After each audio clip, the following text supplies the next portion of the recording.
And welcome to the Marcus Moto and Off-Road Compound in North Georgia. And today we're going to look at 5 engine modifications that I've made to my 2017 Yamaha YZ250FX. That's right, 5 engine modifications. And yep, in the background you see a 250F. And that's really just for perspective and some comparison. This is not a review of these two bikes, but really just about the modifications that have been done and how they worked out and my thoughts on it to give you guys some ideas and perspective on whether this is something you want to take on and do to your bike. And by the way, we're going to do 4 hot tips today too that will give you some free performance upgrades at really no charge or minimal. So let's get down to it. So the background on this bike is the following. I had been riding my brother's 250F and really liked it. I'm coming from a 450 at this point, and it really was the first 250 I felt like I could transition to and ride. So one of the things I did want though was an electric start. And back then, in the 2017 year model, in 2018, there was no E button available on the 250F. So I went with the FX because they had that on it. So the FX, just for your information, is just a little bit different than the F. It is a serious off-road competition machine.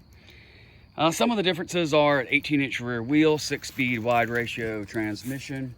It has a little bit bigger fuel tank, and it does have that magic E button over here for E-start.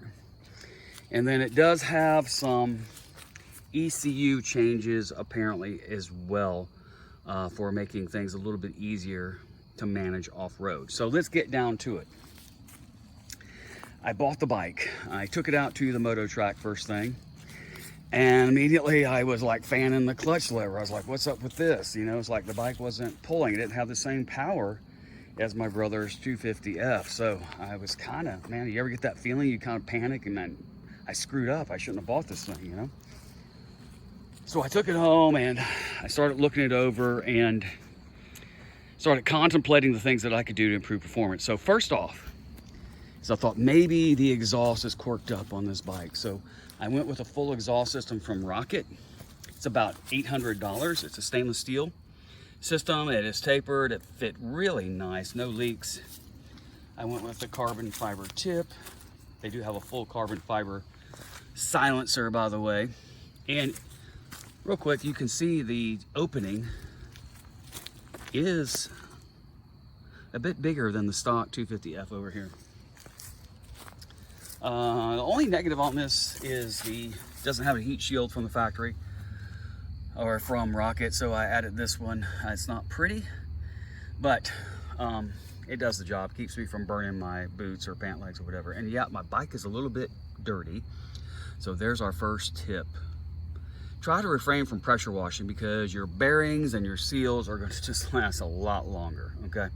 Yes, I do maintain the bike, but it's not imperative to me that it doesn't have any dirt on it. After all, it's a dirt bike, right? So get over it. Now, after the Rocket exhaust add-on, I did purchase this GYTR tuner, thinking too that ECU maybe could be fooled with and make some changes. So we plug this in, and turns out really all this thing is capable of is just moving the power around and shifting what you have. It doesn't really improve performance per se above what you have. So after testing with the pipe, I still wasn't happy. I wasn't happy with the GYTR tuner. So we decided to go inside the engine and started doing some research on what I want to do. So first thing is we went with a Cylinderworks Big Bore Kit. It's a 270cc kit. Comes with a piston, rings, a brand new cylinder, and gaskets. Pretty complete. It's about $575 thereabouts for the FX. Now, while we were inside there, we discovered something. That it appears the cam timing was retarded one tooth. And of course, that will affect performance. So if you have one of these bikes and you're inside, check that and put the cam timing back to straight up. Now, while we were in there, we decided to go ahead and change out the cams.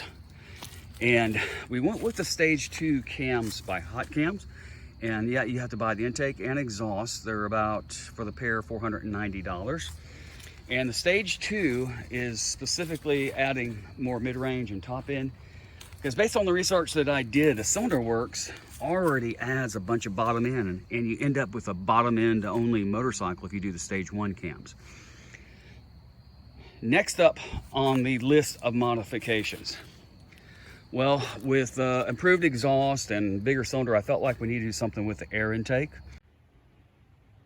So this is a little bit closer look at the Twin Air Power Flow Kit, and that's the one on the right. It's already been installed. You can see that it includes a new mounting frame. The center stud is taller.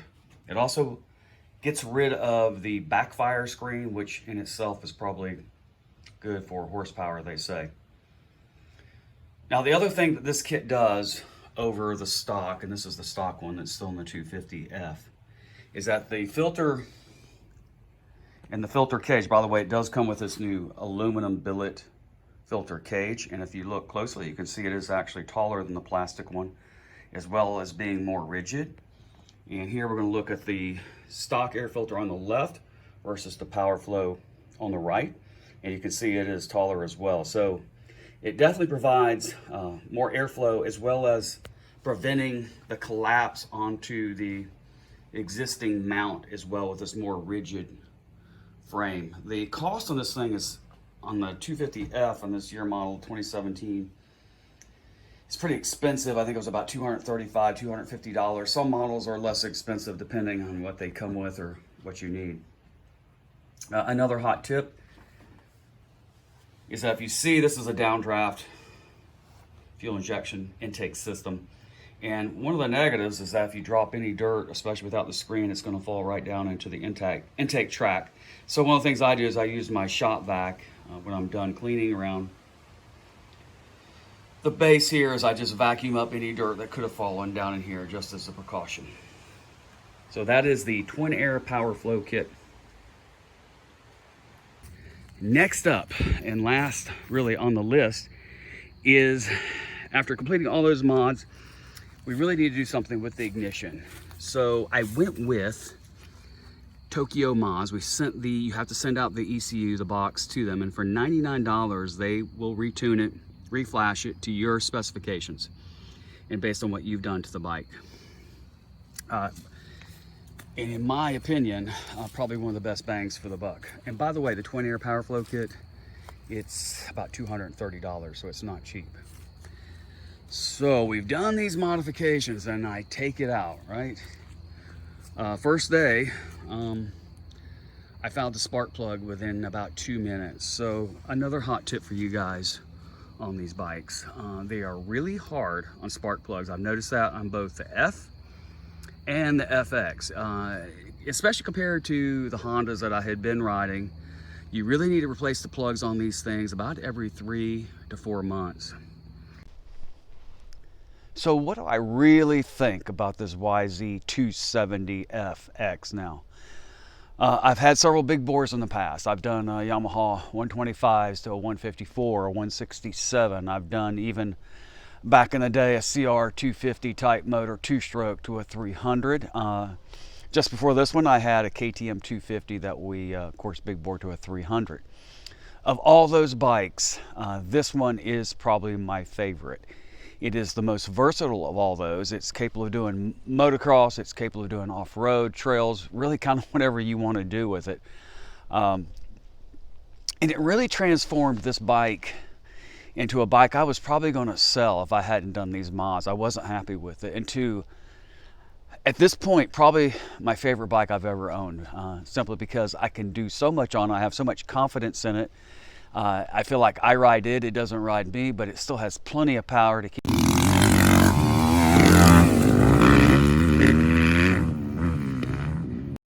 up with 450s if I need to. So at the end of the day, would I do it all over again and spend, what, the $2,400? Yes, I would. This is Marcus Shell, and if you like what we've done here today, please like and subscribe. Thanks so much.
All in all, you know, based on the money spent, I would give this thing 2 thumbs up.